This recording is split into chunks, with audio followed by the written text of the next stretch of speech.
کبھی سوچا ہے کہ ہماری تاریخ میں کچھ سوال ایسے ہیں جن کا جواب آج تک کسی کو نہیں ملا؟ یہ وہ راز ہیں جو ہماری سمجھ کو چیلنج کرتے ہیں اور ہمیں یہ سوچنے پر مجبور کر دیتے ہیں کہ ہم جو کچھ جانتے ہیں شاید وہ پورا سچ نہیں ہے۔ تو سوال یہ ہے، کیا یہ سب بس تاریخ کی بھول چوک ہے، یا پھر کوئی ایسا سچ ہے جسے سمجھنے کے لیے شاید ہم ابھی تیار ہی نہیں؟ چلیں اسی سوال کا جواب ڈھونڈنے نکلتے ہیں اور دنیا کے کچھ سب سے بڑے رازوں کو کھوجتے ہیں۔ تو سب سے پہلے ہم اپنا سفر کچھ ایسی پراسرار چیزوں سے شروع کرتے ہیں جو صدیوں سے اپنے اندر نہ جانے کیا کیا راز چھپائے بیٹھی ہیں۔ ذرا سوچیں، ایک ایسی کتاب ہاتھ لگتی ہے جو ایک بالکل انجان زبان میں لکھی ہے۔ اس میں ایسے عجیب و غریب پودوں کی تصویریں ہیں جو دنیا میں کہیں نہیں پائے جاتے، اور اس کا مطلب سمجھنے میں دنیا کے بڑے بڑے ماہرین بھی ہار مان چکے ہیں۔ جی ہاں، یہی ہے ووینچ مینوسکرپٹ، جسے دنیا کی سب سے پراسرار کتاب بھی کہا جاتا ہے۔ اس کتاب کی تاریخ ہی اسے اور بھی پراسرار بنا دیتی ہے۔ دیکھیں، کاربن ڈیٹنگ بتاتی ہے کہ یہ کوئی 600 سال پرانی ہے، لیکن اسے دریافت ہوئے صرف 100 سال سے کچھ زیادہ عرصہ ہوا ہے، اور آج بھی اتنی ٹیکنالوجی کے باوجود یہ ایک ایسی پہیلی ہے جسے کوئی بجھ نہیں سکا۔ تو اصل سوال کیا ہے؟ ایک طرف کچھ لوگوں کا ماننا ہے کہ یہ کسی دوسری دنیا کی مخلوق کا پیغام ہے، اور دلیل یہ دیتے ہیں کہ اس میں ایسی چیزوں کی تصویریں ہیں جو اس زمانے میں کوئی جانتا ہی نہیں تھا۔ لیکن دوسری طرف کئی لوگ کہتے ہیں کہ ارے نہیں، یہ تو بس پیسہ کمانے کے لیے بنایا گیا ایک بہت ہی پیچیدہ دھوکا تھا۔ لیکن پھر سوال یہ بھی اٹھتا ہے کہ بھئی ایک جعلی کتاب میں کوئی اتنی پیچیدہ زبان کیوں استعمال کرے گا جس سے کوئی پڑھ ہی نہ سکے؟ اچھا، اب ایک ایسے راز کی طرف چلتے ہیں جو مذہب، سائنس اور تاریخ تینوں کو ایک ساتھ الجھا دیتا ہے۔ یہ ہے کفن تورین، ایک بہت پرانا کپڑا جس پر ایک انسان کے جسم کا ایک دھندلا سا عکس بنا ہوا ہے۔ اور اس کفن پر جو بحث ہے نا، وہ بہت گہری ہے۔ ایک طرف تو یہ کہ عکس پر موجود زخم بالکل ویسے ہی ہیں جیسے بائبل میں حضرت عیسیٰ کے صلیب پر چڑھائے جانے کا ذکر ہے، لیکن دوسری طرف 1988 کی کاربن ڈیٹنگ کہتی ہے کہ یہ تو قرون وسطیٰ کا ہے، یعنی اتنا پرانا نہیں ہے۔ مگر کہانی یہاں ختم نہیں ہوتی۔ کچھ ماہرین کہتے ہیں کہ جس نمونے کا ٹیسٹ ہوا تھا وہ آلودہ تھا، اور یہ عکس تو کسی مافوق الفطرت روشنی کے دھماکے سے بنا ہے۔ اب کس کی بات مانیں؟ چلیں اب چھوٹی چیزوں سے نکل کر ذرا بڑے پیمانے پر سوچتے ہیں۔ دنیا بھر میں ایسی عظیم و شان تعمیرات ہیں جو اپنے آپ میں ایک معمہ ہیں۔ ذرا تصور کریں، ایک ایسا صحرا جہاں زمین پر لکیریں کھینچی گئی ہیں اور ان لکیروں سے اتنی بڑی شکلیں بنتی ہیں کہ انہیں دیکھنے کے لیے آسمان پر جانا پڑے۔ یہ ہیں پیرو کی نازکا لائنز۔ مزے کی بات یہ ہے کہ اگر کوئی زمین پر چل رہا ہو تو اسے یہ بس بے ترتیب لکیریں ہی لگیں گی۔ تو بھائی یہ بنائی کیوں گئیں؟ اس پر بہت سی تھیوریز ہیں۔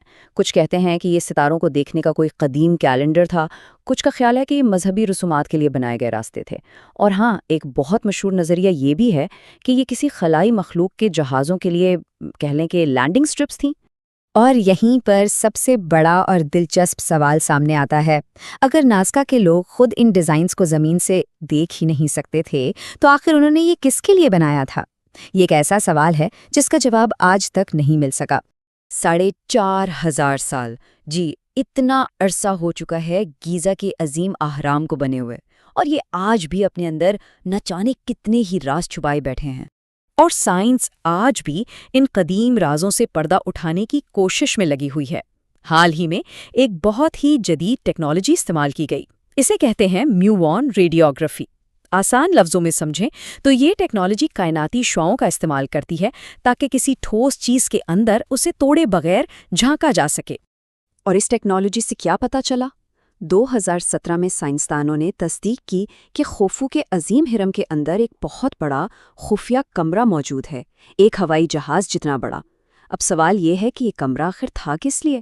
کیا یہ کوئی شاہی مقبرہ ہے جو اب تک نہیں ملا، یا پھر فرعون کے خزانوں کا کوئی خفیہ تہخانہ؟ اب چلتے ہیں ایسٹر آئی لینڈ کے موئی مجسموں کی طرف۔ یہاں کا سب سے بڑا معاملہ یہ ہے کہ اتنے بھاری یعنی 80 ٹن کے پتھر کے مجسمے بغیر کسی مشین کے میلوں دور کیسے پہنچائے گئے؟ وہاں کی مقامی کہانیاں تو اور بھی حیران کن ہیں۔ وہ کہتے ہیں کہ یہ مجسمے خود چل کر اپنی جگہ پہنچے تھے۔ اور بات یہیں ختم نہیں ہوتی۔ ایک اور حیران کن حقیقت یہ ہے کہ یہ صرف سر نہیں ہیں، جب کھدائی کی گئی تو معلوم ہوا کہ زمین کے نیچے تو ان کے پورے جسم دفن ہیں۔